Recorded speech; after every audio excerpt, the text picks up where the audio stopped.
चंबा नगर को शिव देवभूमि भी कहा जाता है। यहाँ के धार्मिक मेले त्योहार पूरी दुनिया में एक अलग ही पहचान बनाए हुए हैं। इसी कड़ी में शुमार है चटपट नाथ महाराज से जुड़ा खिन्नू जातर मेला। चैत्र महीने की 2 अप्रैल को इस खिन्नू जातर मेले का आयोजन चंबा के ऐतिहासिक चौगान मैदान में करवाया जाता है। माना जाता है कि चटपट नाथ के खेलों से बहुत ही बड़ा लगाव था। यही वजह है कि आज भी चंबा के इस ऐतिहासिक चौगान मैदान में चटपट नाथ से जुड़े इस खिन्नू जातर मेले का आयोजन होता रहता है। उसके बाद चंबा में मेले और खेलों का आयोजन शुरू हो जाता है। चंबा नगर में स्थित चटपट नाथ महाराज में पूजा अर्चना के बाद एक शोभा यात्रा भी निकाली जाती है। भगवान लक्ष्मी नारायण मंदिर में स्थित चरटनाथ समाधि पर पहुंची, जहां पर पूजा अर्चना के बाद एक शोभा यात्रा शहर के मुख्य बाजार से होती हुई चमेशनी के चंपावती मंदिर पहुंची। वहां पर भी पूजा अर्चना के बाद ये शोभा यात्रा चंबा के ऐतिहासिक चौगान पहुंची, जहां पर खिन्नू जातर मेले का आयोजन किया जाता है। मान्यता है कि चरपट नाथ महाराज नाथ पंथ के एक सिद्ध योगी थे, जिन्होंने पूर्ण आत्म ज्ञान की स्थिति प्राप्त कर ली थी।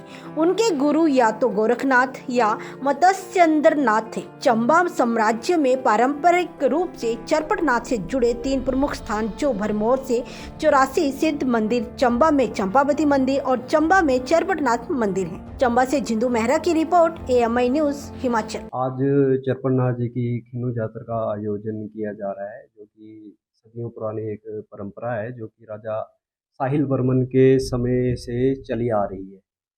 उस समय 9 नाथ 84 सिद्ध जब भरमौर आए थे, तो राजा ने उनकी काफ़ी आवभगत की, काफ़ी सेवा की, क्योंकि राजा जो थे हमारे काफ़ी धार्मिक किस्म के राजा थे। तो उनकी सेवा से प्रसन्न होके चरपट नाथ जी उस समय 9 नाथ 84 सिद्धों का प्रतिनिधित्व कर रहे थे। तो उन्होंने उनको प्रसन्न होके उनको 10 पुत्रों व 1 पुत्री का वरदान दिया।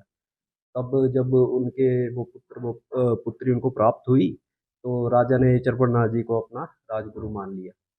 और फिर जब वो चंबा आए, भरमौर से चंबा आए, राजधानी जब उन्होंने भरमौर से चंबा में स्थानांतरित की, उसके बाद माता चंपावती जी जब बड़ी हुई, तो उनका स्वयंवर चल रहा था चौगान के अंदर। तो उस स्वयंवर में शामिल होने के लिए गुरु महाराज भी आ रहे थे कुटिया से। तो उनके जो सर पे है वो जटाएं थी, जिस वजह से माता रानी उन्हें पहचान नहीं सकी। तो उन्होंने उनके उनके साथ साथ जो है बादल की टुकड़ी भी धूप में चल रही थी। तो माता रानी जी ने सोचा, माता चंपावती जी ने, कि ये तो कोई सिद्ध पुरुष है। तो उन्होंने मन में सोच लिया कि मैं इनको ही अपना वर मानूंगी, इन्हीं के साथ मैं अपनी विवाह करूंगी। तो उन्होंने उनके चरणों में केसर डाल दिया।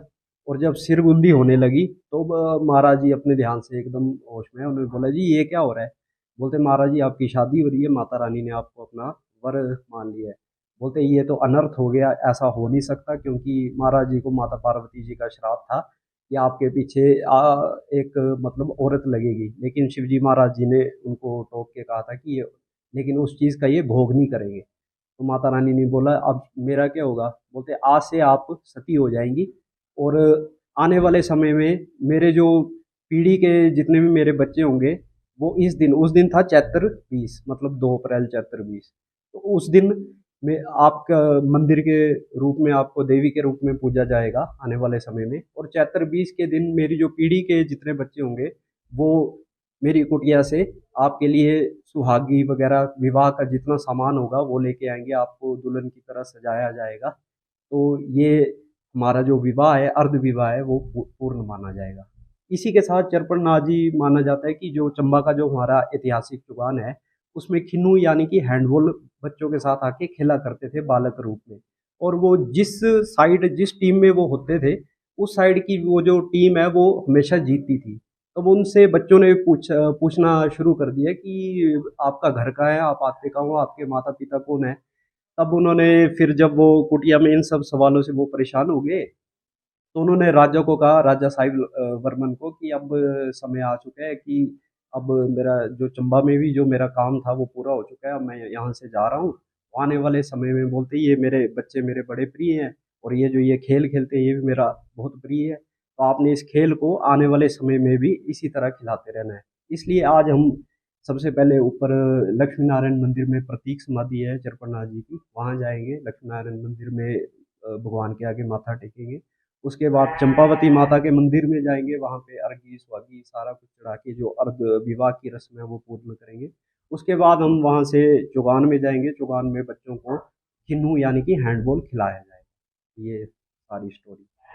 जो हर वर्ष यहाँ पे बड़ी धूमधाम से मनाया जाता है। चरपट कुटिया से जो है चौगान में यहाँ से जो नाथ संप्रदाय के लोग हैं वो एक शोभा यात्रा के रूप में लेके जाते हैं और वहाँ पे बच्चों को क्योंकि चौगान वर्तमान में तो बंद होता है, लेकिन आज के लिए विशेष रूप से क्योंकि जोग जातर भी इस माह में आप देख ही रहे होंगे कि लक्ष्मीनाथ जो मंदिर परिसर है वहाँ पे शाम को योग जातर का भी आयोजन किया जाता है। वहाँ पे नाथ संप्रदाय से जो हैं वहाँ पे योगी वहाँ पे बैठते हैं और साथ में वहाँ पे साथ में जो इनका चरपटनाथ जी का एक छोटा सा मंदिर बनाया गया है वहाँ से वो उनकी आरती भी होती है और इसे लक्ष्मीनाथ जी के साथ जोड़ा जाता है। तो जो हमारे बुजुर्ग हैं उनसे ये सुना है कि पुराने समय में भी इस किन्नू जातर का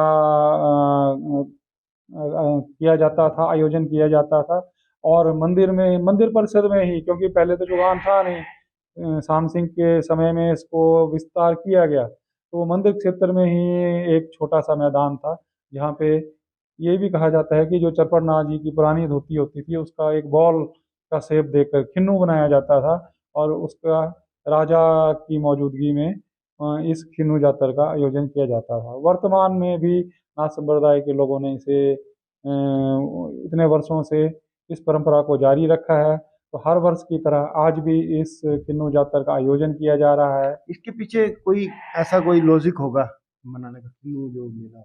ये मेन यही है कि ये चरपटनाथ और जो साहिल बर्मन का और लक्ष्मीनाथ मंदिर के साथ उनकी प्रेरणा से ये बनाया गया, ये उसी चीज़ को ये हमारे सामने लाता है कि उनके प्रति राजा की कितनी अगाध श्रद्धा रही होगी उस वक्त। ये एक तरह का, जिस तरह से यहाँ पे एक प्रतिमा भी है पुरानी 1982 की, यहाँ पे एक ट्रॉफी रखी है, उस पर हैंडबॉल जो प्रतियोगिता का भी सिंबल बना हुआ है ऊपर। तो कुल मिलाकर ये इसको हैंडबॉल की तरह आजकल के युग के जो हैंडबॉल से मिलाया वही जैसे खिन्नू पुराने समय में खिन्नू का वही पैटर्न है जो वर्तमान में हम हैंडबॉल के रूप में लेते हैं। तो यो 1982 की आपने बात की है, उस वक्त मैं भी चौगान में जहाँ पे ये प्रतियोगिता का आयोजन किया, शायद आप भी वहीं पे थे, आपने उसको कवर भी किया था। तो उस समय क्या होता था कि 8-10 टीमें इसमें भाग लेती थी और एक जैसे बाकी स्पर्धाओं की तरह धूमधाम से इसे मनाया जाता था। लेकिन वर्तमान में क्योंकि इसके लिए फाइनेंस मतलब वित्त की जरूरत भी होती है, तो संप्रदाय वाले इतना इसको कर नहीं सके और वर्तमान में ये नहीं किया जाता, लेकिन प्रतीकात्मक रूप में इसे वर्तमान में खिन्नू जातर के रूप में आयोजन करने का प्रयास किया जाता है। से आपको मालूम है कि चरपटनाथ की यात्रा 2 अप्रैल को होती है और चरपटनाथ जी का स्पोर्ट के साथ बहुत पुराना संबंध है। हमें बताया गया कि स्टेट टाइम के अंदर भी जब भी कोई ये जो अपनी आज यात्रा होती, इसके बाद जो होती चंबा के अंदर स्पोर्ट शुरू होती है। और आपको ये भी मालूम होगा हमने उसी परंपरा को रखा। जब भी हमारी टीमें बाहर खेलने जाती है तो पहले हम चरपटनाथ जी का आशीर्वाद लेते हैं और जब वो वहाँ खेलने जाते हैं तो भिन्न भिन्न जिलों के जो खिलाड़ी होते हैं अपने देवताओं को वहाँ पर नारे लगाते हैं। तो चंबा की टीम हमेशा सबसे यही होता है चरपटनाथ की जय। तो आप समझ जाते हैं ये जो टीम है ये चंबा की है। जब हम यहाँ से जाते हैं तो इनका आशीर्वाद लेते हैं और जब हम जीत के वापस आते थे तब भी अपना ये जो है चरपटनाथ जी का आशीर्वाद लेते थे। ये परंपरा बड़ी पुरानी स्टेट टाइम से चली हुई है। हमने इस परंपरा को कंटिन्यू रखा हुआ है। अब जब कोई भी टूर्नामेंट करवाते हैं या कहीं हम बाहर जाते हैं तो पहले चरपटनाथ जी का आशीर्वाद लेते हैं और टूर्नामेंट खत्म होने के बाद भी उनका आशीर्वाद लेते हैं। धन्यवाद।